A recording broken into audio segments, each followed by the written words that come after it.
Okay, much better now. So the problem is, with add, in Java we're using arrays. Where in Python we were using lists, which aren't arrays. Lists can be arbitrarily large. You could just keep adding to the end of lists. But in Java, we're working with arrays here. So when I come along and say, oh, okay, friends, new friend, default capacity, or based on this one, whatever it is, when I make this array, this friend array, it has that size. It has that fixed size. If it's 10, this array that is created will always be size 10. So if I have, oh, of course I don't have it plugged in.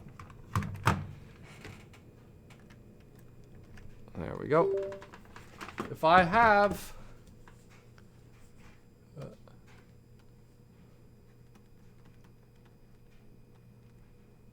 and I say a new array of size 5, let's say 1, 2, 3, 4, this array, this right here, is the object. Now, don't get me wrong. There is a variable for friends. There is a variable that it contains a reference to this array. So this array that exists in our computer is always size 5 in this case. Okay.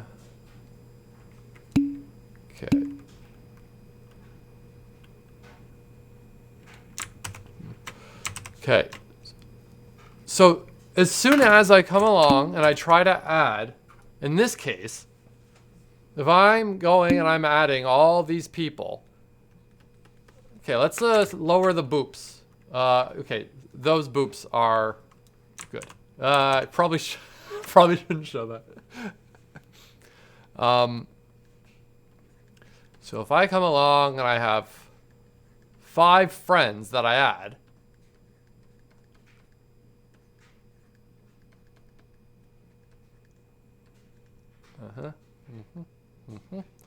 if I have these 5 friends, if I try to come along, so the size is now 5 here,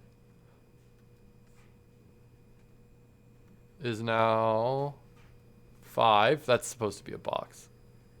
Size is 5. If I come along and try to add a new friend at index 5, well, this is index 0, 1, 2, 3, 4. There is no 5. We're going to have an issue here. We can't add a new friend. Our array will run out of space. So the trick we do is expand capacity here. And let's have a look at expand capacity. So first, let's look at the add. I'm going to get rid of the call to expand capacity. Just all it does is it takes the relevant information, creates the new friend object, and we have our reference variable to it, and then friends at index size, which just perfectly happens to correspond to the index in which the new friend should be added. It's like the end of the list, kind of. We make that index at that array reference the friend object, and then we increase size. That's what we do. But then the issue is, what if size is 5? We try to add a new one, we're in trouble. So this is where I say, well, if the size is equal to the length of the array, so if size is 5 and the array length is 5, we're out of room, right? So if this is ever the case, we'll need to expand capacity somehow. We need to find a way to make it so friends is bigger. But we can't make that array bigger. But what we can do is make a new array that's bigger that the reference variable friends references. And that's what this is. We call expand capacity, and that's what does all this stuff here. So let's look at expand capacity. Create a new friend array of twice the size of the original one. So I'm going to go back here, and I'm going to draw. I'll make it in brown just so it's different. Okay. New friends. And then we're going to have an array of size 10. So 1, 2, 3, 4, 5, 6, 7, 8, 9. Great. So there. We finished this line of code here. That first line there, the 32. I hear a boop. Why would we not just make the array larger? We can't make, you cannot change the size of an array. You can't. So lists you can, right? Lists you just append to the end, it gets bigger. With arrays, you can't. Once you make an array of size 5, it's stuck. You can never make it bigger. So the trick is we make a new array that's twice as big. Then here, this for loop, for I 0 to the length of the original friends. We don't need to go to the length of the new friends. Just we only need to copy the 5 things over. Hell, in here we could use size as well. It won't matter. Go through and say new friends at index I. Reference the same thing that friends at index I references. So copy over the contents of friends at I and put it into new friends at I. So 0, 0, 1, 1, 2, 2, 3, 3, 4, 4, 5, 5. So in our example here, I'm going to copy over the contents of what's in here. Remember, what is the contents in here? It is not a person. It's not a friend. This right here is bad. No. No, no, no, no, no, no, no. What it really is it's that reference. It is the reference here. It's the information we need. It's this arrow that gets us to where that friend is in our computer. So we copy over this content. So it's basically the information we need to get to this person right here. So we copy over the contents at index 0 and put it in index 0. Index 1, put it in index 1. Index 2, put it in index 2. 3, and then 4. And then we're done. There's nothing else to copy. So now the only thing we have left to do is, well, I suppose really, let me rephrase it like this.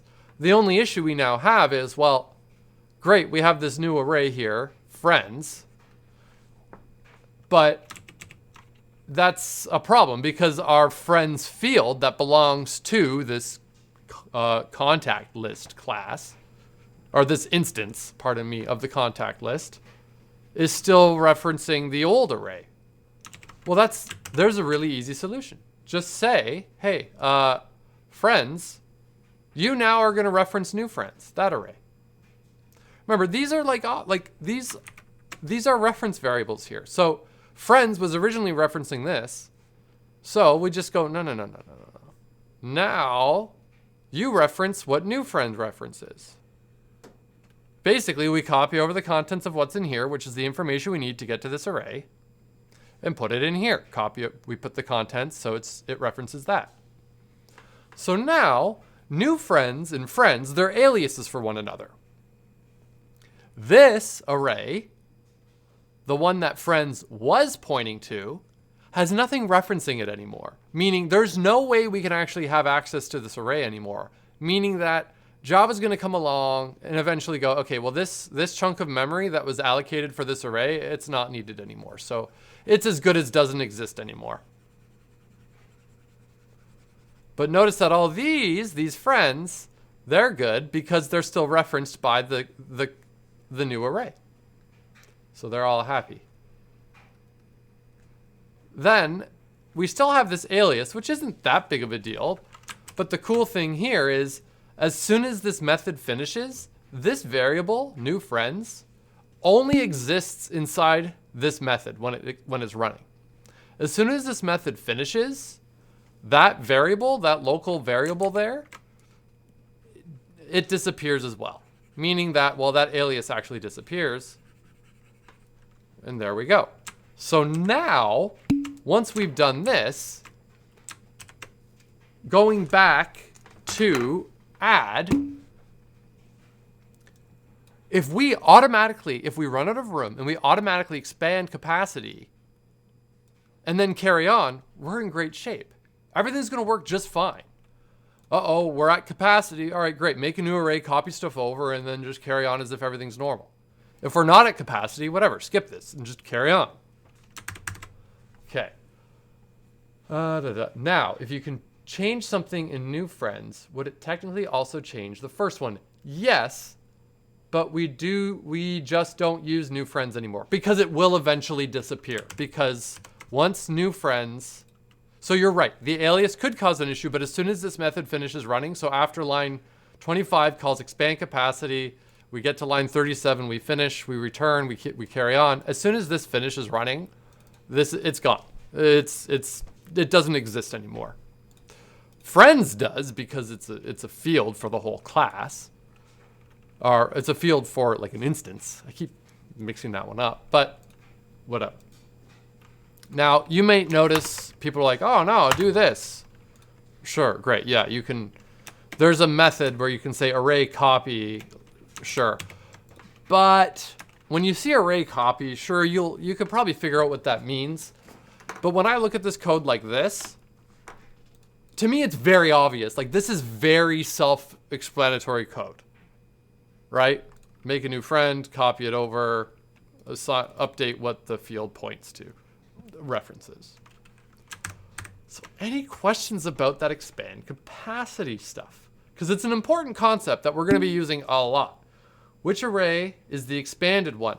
None of them are expanded.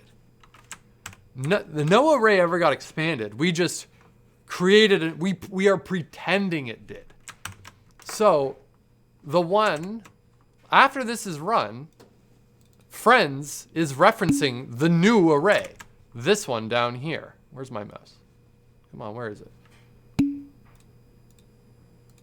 This one right here is the new one that's twice as big. But we just said, friends, don't reference the old one, reference the new one. So which one is bigger? The one that's bigger, the one that we made twice as big as the old one. What does I represent? You mean in here? It's the convention for what you call it's iterating. Iterating. And by convention, you always use like I in your for loops. So much so that IntelliJ, if you say for, like, look, it'll be like, oh, for I, because that's just always what you use. And if you have nested, in fact, I'm curious. Look at that. If I nest them, by convention, the next one is J.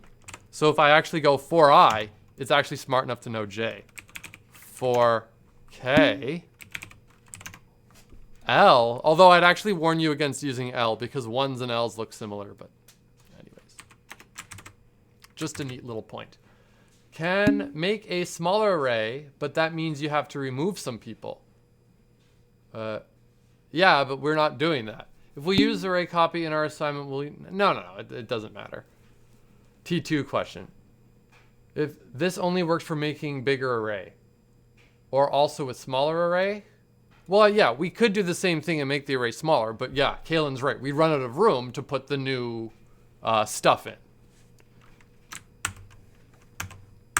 Cool. Keep asking questions, though. This is good. This is good. And yeah, Brandon, you can use system array copy, sure, whatever.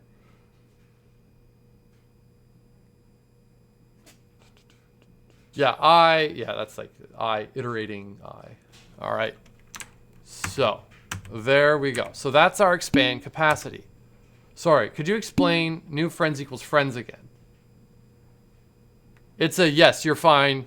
Or no, you will not lose marks. Yeah, so you're okay to do it. So can I explain the new friends equals friends again? So, yes.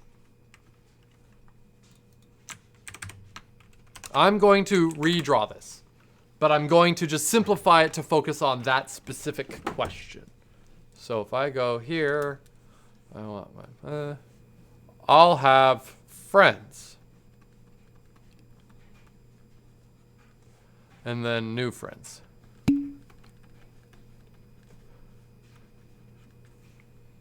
And then I'll draw this as a gray one. This is my array. Whatever, there's stuff in it, doesn't matter. And now this is the bigger one. Whoa. It goes off the screen, it's so big. Whatever. So we are currently in this situation, but we got to remember, friends is a reference variable to an array.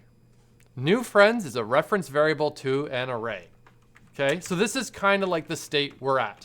Would there be even a time where it would be useful and easier to just make an array of a really big size that won't run out of space most likely? Yeah, totally. That's fine to do.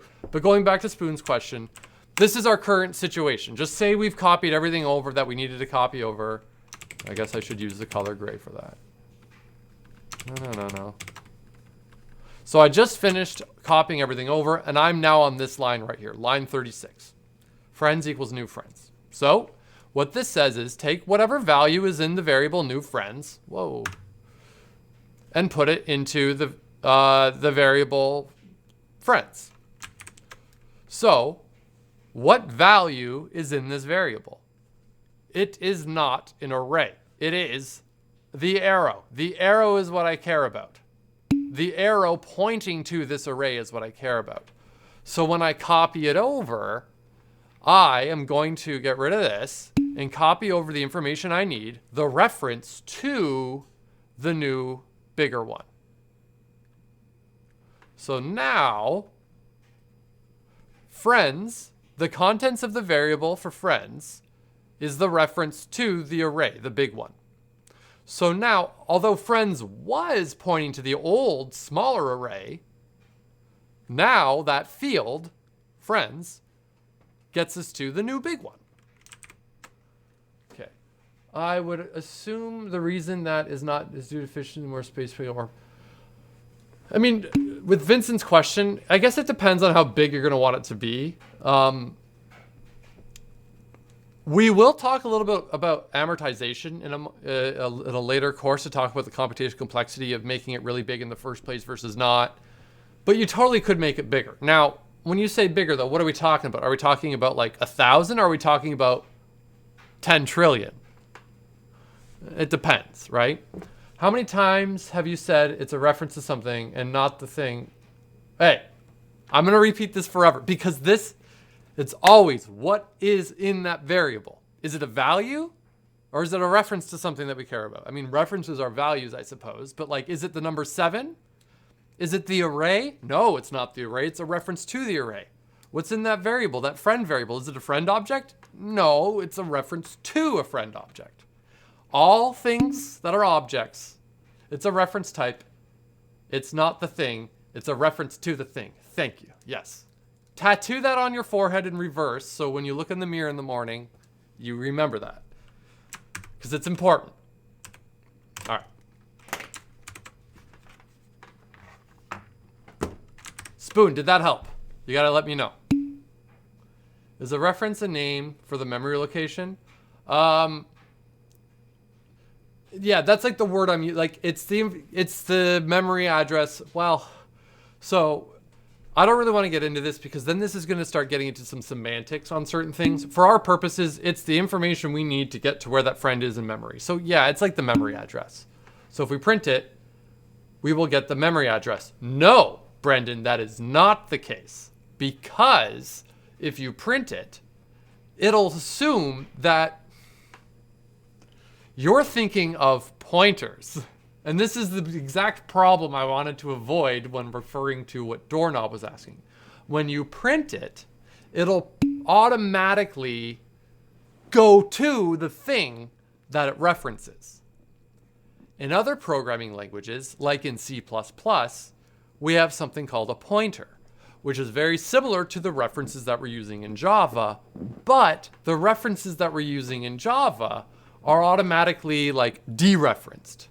They automatically mean that object that we refer to. Where in C++, it doesn't. It's literally the memory address. So in certain programming languages, if you print it out, yeah, you'll get the memory address. I was talking about this earlier with hyphen, if I'm saying it right. There are a lot of things I've talked about so far, like this detail about the references versus pointers, and then static, and what's a static method, what's a static field, and what's a not. All of these issues are not important for computer science. There will not be a question on the exam saying, what's the difference between a static and non-static field? That is not an important idea here. What's important is expand capacity. We have a fixed size array, we have to copy it over, great. All of those other details are like Java or certain subset of programming languages trivia, stuff that you gotta know to use it, but it's not what's important here. What's important is the expand capacity. So what do you, if you want to add two arrays together, make another array that contains both references? No. Well, So you've asked a complex question. If you want to concatenate two arrays together, I would make a new array the size of the two arrays in total, like the cumulative size, and then copy over the contents of the first array into the first, whatever, like if this is size n and this is size m, copy over the first n into the first n locations, and then copy over the next m things into the n plus the mth location. That's what I would do. Yeah. Now that question, good question, but I'm going to get back to the content here. So we've got our expand capacity. Now, as far as I'm concerned, if I'm using this code, if I go back to lecture 1, I'm just going to undo a lot here. I guess not.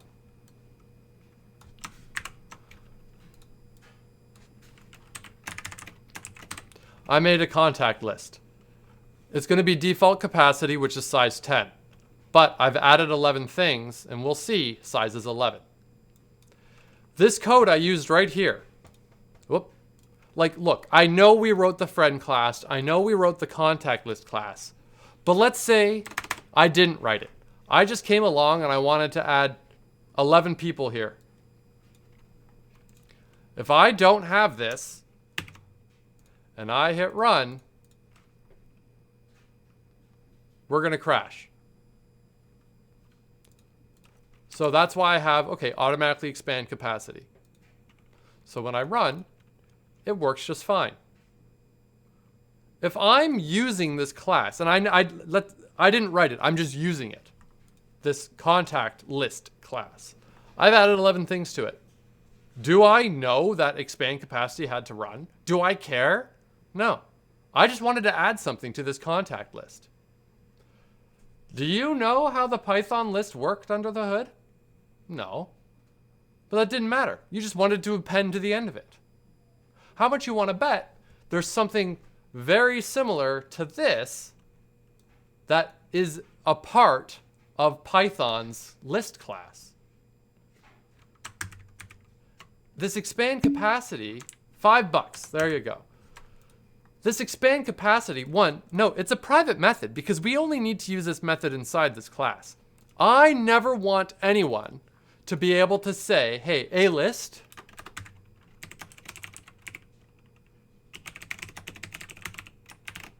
I never want to say expand capacity, ITY, because that, like, why that does, like, that's a silly thing to do. It's like, what? No, the person using this class is not responsible for calling expand capacity. The class is responsible for doing that itself.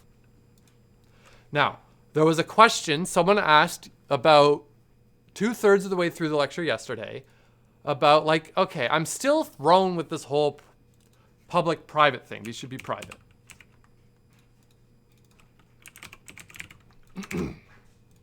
They're both private. So why not just make them public so I can access them outside? Well, look, whenever I add something, I increase the size. If this was public, this would allow me to say, okay, I won't say get size. I'll just use the field size. Okay? And it's 11 because I just accessed the public field size. But also, this means I can actually say a list dot size equals that.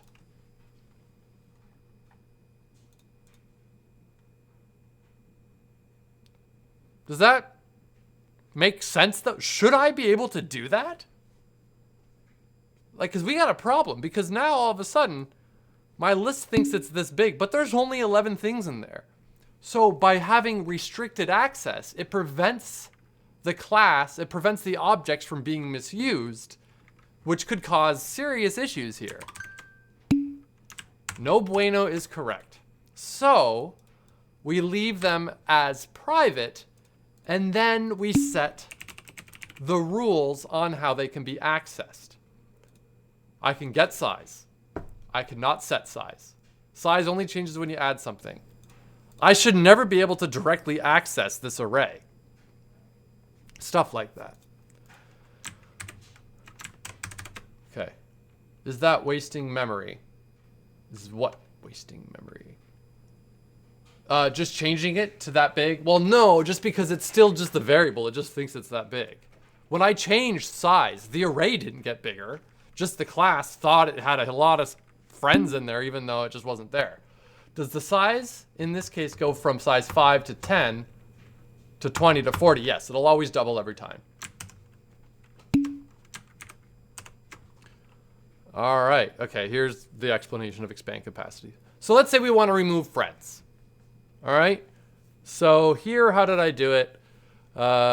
Remove friend based on first name, last name. So in this particular example, what I did is I made like a dummy friend object called toDelete. Then I said for I to the length of friends count. Okay, I'm just doing a linear search. And then if toDelete equal, wait, no, this isn't the, pardon me, this isn't the Python, this is the Java version. I make a dummy version of a friend. I iterate through. If the object I want to delete is equal to the friend at that index, well then we'll delete it. Now, how am I going about deleting this? Right. So what I do, there are a lot of ways we can go about doing it, but here's what we'll do. Because the order of the friends in the contact list doesn't matter. Like this contact list is not ordered based on anything. They're not in alphabetical order or anything. What I'll do is I will simply take the friend from the end. Because remember, if I have size 5, which index is the last friend in? 4, right? Because the 5th index is the next spot. Why do you have that? Oh, that's just because when you look at the, so the constructor, this would be like for the email address. But I don't actually care about the email address for equals because the equivalence for friends is just first and last name. The email address doesn't matter. So here. Yeah. Good question though. If email address mattered, I definitely want to include that there. You might also say, why just make a new object and use the equals? Why not just compare the first name to their get first name and last name to their get last name? Yeah, you could totally do that. Sure. But okay, yeah. If I have 5 friends in there, the last friend is at index size -1. So I'll take the last friend, put them in the spot that the removed friend was in, and then say friend at -1, you're now null. Null means nothing. That's none in Python. And then you decrease the count. Okay? Can you make it so a parameter autofills in? Like if you were making a function in Python and wanted, no, you can't. And maybe you can in a newer version of Java. I'm not 100% sure. Not that I know of offhand. I know what you mean, like the default values. But there's kind of a way to do it by having overloaded methods. I'll show you that later because we will look at a bunch of overloaded methods. An example of an overloaded method, though, is actually the constructor. We have 2 constructors, contact list, contact list. If you don't specify anything, it makes it of default capacity. If you do specify something, okay, imagine this is gravity. If you don't specify something, gravity is 9 point whatever. If you do, oh, okay, it is what it is. So there is, in a way, just with this idea of overloading. All right, so here's the toDelete. All right, let's write my delete or remove. Public void. Did I call it remove? Remove. Okay, string last name. Okay, so I'll start by making a dummy friend object. Dummy equals a new friend with first name, last name, and email address does not matter. Or you know what, maybe NA. Because it's not relevant for the dummy friend at all. So now I just want for I is less than the length. Actually, no, I don't even need to go to the whole end. I could do something like this. sorry, I could try to do something like this, friends.length. But remember, my array might be size 100, but I only have 3 friends in there. So really, this should just be size. Okay, so I've got my for loop, and it's a for loop. Here's where I want to do my linear search. If the thing is what I'm looking for, I got stuff to do. If it's not, we carry on. So if dummy, I'm going to do it in another order. I'm going to do the friends at index I dot equals, based on what it means for friends to be equivalent, equals dummy. So if this returns true, meaning that the friend at the current index is equal to the dummy, meaning it's the friend we want to remove. Okay, I now say, okay, friends at index I, because now we found it. Index I is the index that the friend is, that we want to cut, right? You're cutting them out of your life. So what I'll do is I will take the friend from the end and put them in this spot. Now, I'm not really putting them in this spot. What I'm really doing is this. So let's say this was the friend. Here, copy.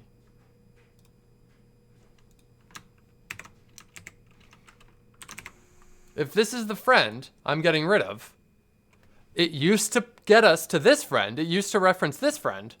But now there was a reference in here that pointed there.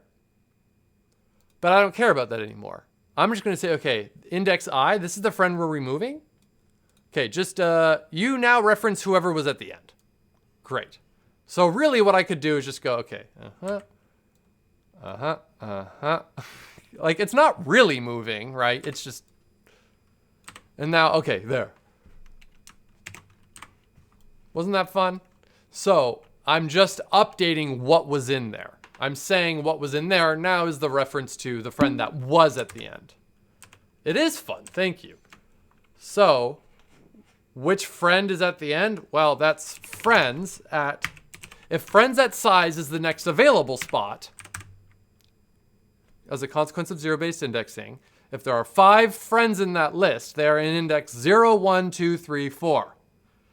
So I want size minus 1 to get to index 4. Great. Okay. Then what I want to do is I want to say, okay, friends at location size minus 1, you now are null. Okay. You used to reference a human object, a friend object. Now you reference null.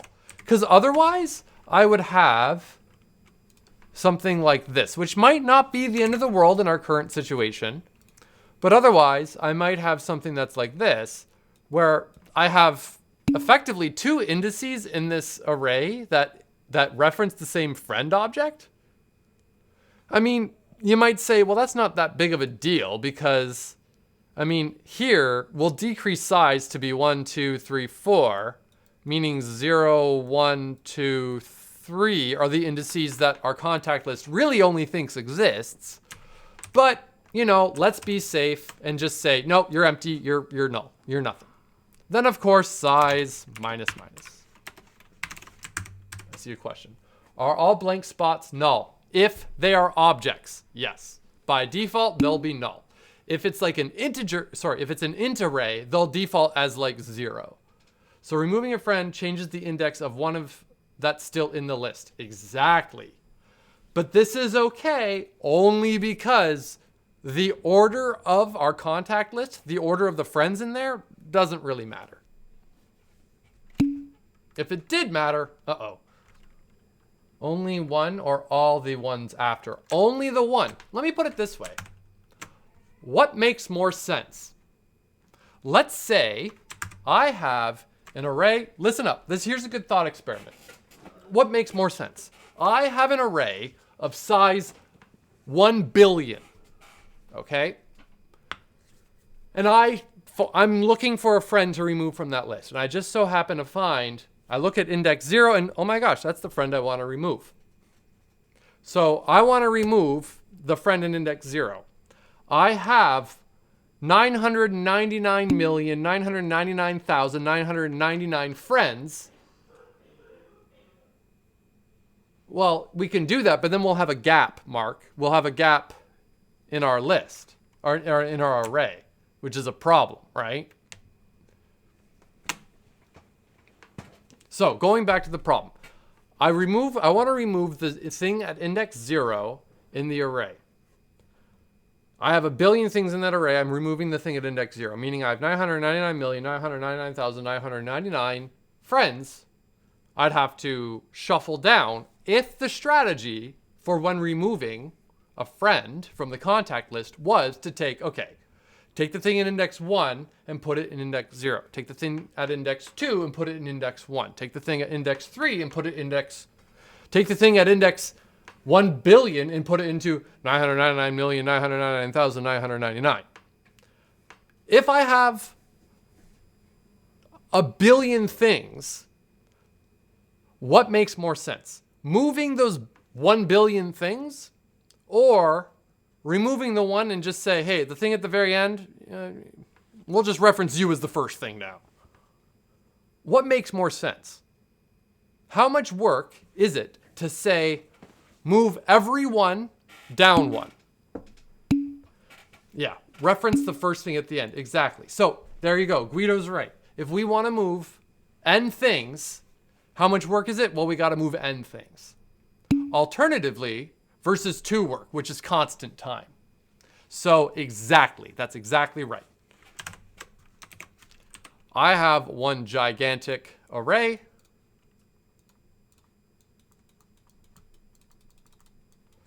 This is index 0. This is n minus 1 because index 0.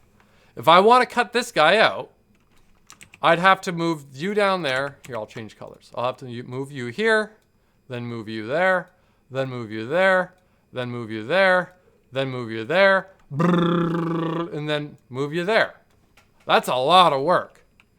Alternatively, I just go,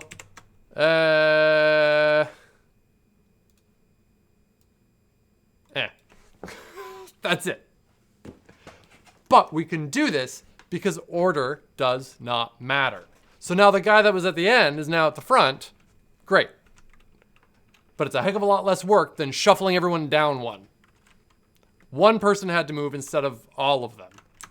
So yeah. And then of course we decrease size. So only this class is what's changing size. Okay. Okay, remove update friends email. Okay, sure. Update email. So it looks like what we're going to do is we're going to specify the friend's first and last name and then give them a new email address. All right, so this is going to be actually very, very, very similar to this method. So it's going to be so similar. Now I'm just going to copy, paste, and just call this update email. First name, last name, new email. Okay, dummy.